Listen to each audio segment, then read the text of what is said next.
Okay, so I want to talk about something before summer actually hits and it's too late to do anything about it. Because here's what's going to happen. School ends. You feel this wave of relief. You tell yourself, this summer is different. This is the one. You're going to get in shape, build something, actually do the thing you've been putting off since January. And then you blink and it's September again. And you're sitting there trying to remember what you actually did for 3 months and you genuinely can't piece anything together. Not because nothing happened, but because nothing that happened meant anything. It was just time that passed. I've been there. Most people watching this have been there. And the crazy part is, you saw it coming. You knew in May that this was probably going to happen again, and it happened anyway. So why does this keep happening? It's not because you're lazy. I actually don't think most people are lazy. I think most people just have no anchor. The second school ends, the structure they had disappears. And when structure disappears, your brain just defaults to whatever is easiest, which is always the phone. It's always the scroll, which is always the thing that feels like you're doing something, but is actually just time dissolving in your hands. You wake up at noon. You tell yourself you'll start after lunch. After lunch, you watch some videos. Before you know it, it's 9 p.m. and the day is gone, and you didn't even do one thing you said you were going to do. And this happens every day until summer is over. Here's what I want you to actually think about though. The summers you actually remember. Not just remember, like, yeah, that happened, but remember like you could describe it to someone right now and it would sound like a real story. Those summers had something happening in them. Not necessarily something huge, not some crazy transformation, just something that gave the time a shape. Something you were in the middle of that made the days feel different from each other. Because here's the thing about time. When every day looks the same, your brain compresses them. That's why a week of doing nothing feels like it disappeared in a day. But a week where you were building something, going somewhere, learning something, that week feels full. That week actually happened.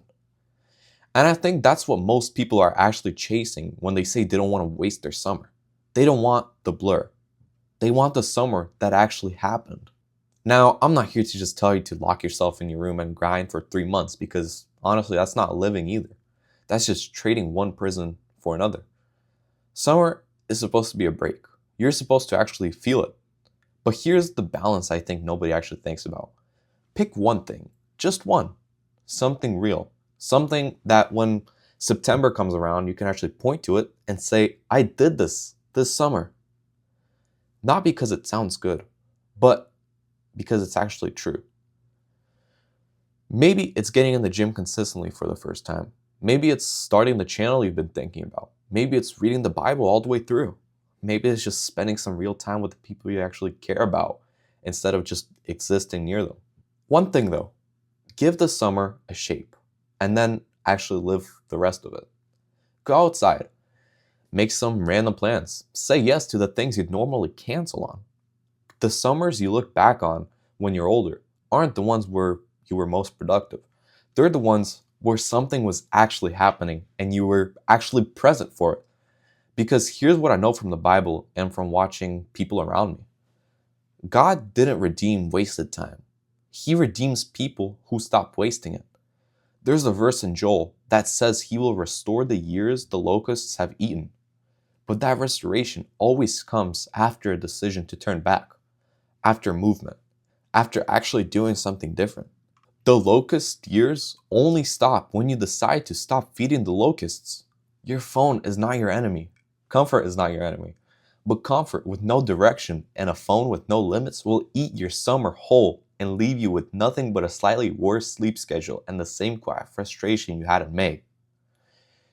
So here's what I want you to do. Before summer actually starts, not during, before, decide one thing that is. Write it down. Tell someone. Make it real before the formlessness sets in, because I promise you, once the days start blurring it is so much harder to pull yourself back.